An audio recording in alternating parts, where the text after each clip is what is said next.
Estructura 1.2, numbers 0 to 30. So here is the simple list of los números 0 a 30.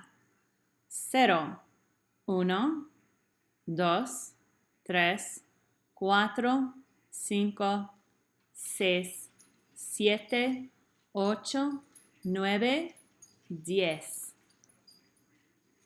Getting into the 11s, 12s, in the teens area here, we start to notice a little bit of a similarity once we get into the higher up teens. 11, once, which looks a lot like once, so you can correlate that to the number 1 there. 12 looks a lot like 2, 12. 13 looks a lot like 3. 14, 15, and then when you get to 16, what we notice is we see the number 10, 10, y, which means and, seis, which means 6. So 10 and 6 essentially is 16. Notice that we do write an accent. When you write the number 16, the accent is a part of the spelling. And then 17, 18, 19, 20.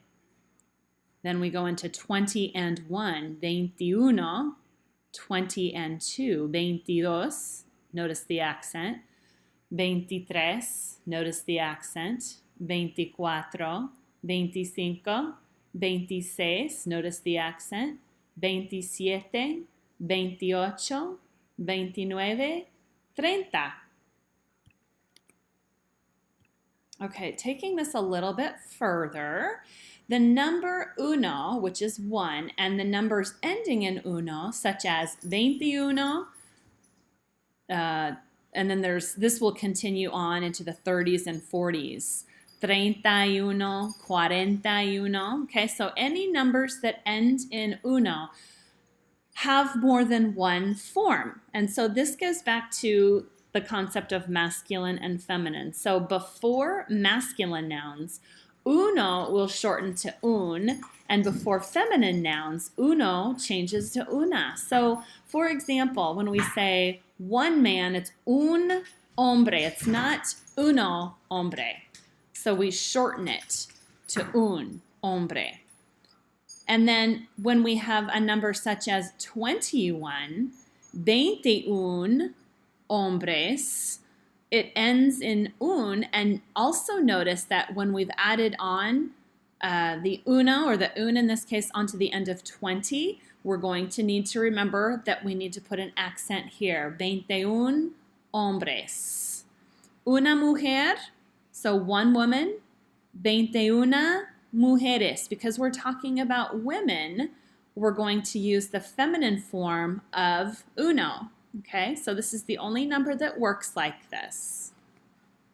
Atención, the forms uno and 21 are used when counting. So you count 1, 2, 3, 20, 21, 22. They are also used when the number follows a noun, even if the noun is feminine. So like when we're saying lesson 1, it's la lección uno, just because the number is following the noun, and it doesn't even matter that it's feminine in this case. So a few little caveats, a few things that you're just going to have to study and memorize and practice in the Portales assignments when you come across these things. To ask how many people or things there are, use cuantos before masculine nouns and cuantas before feminine nouns. So the word cuantos means how many, and cuantas means how many if we're talking about something feminine nouns.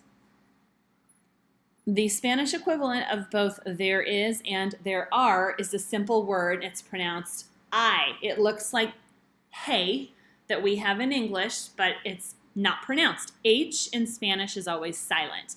So that word, H-A-Y, is pronounced I, kind of like the thing on your face that you can see out of. That's how you would pronounce it, I.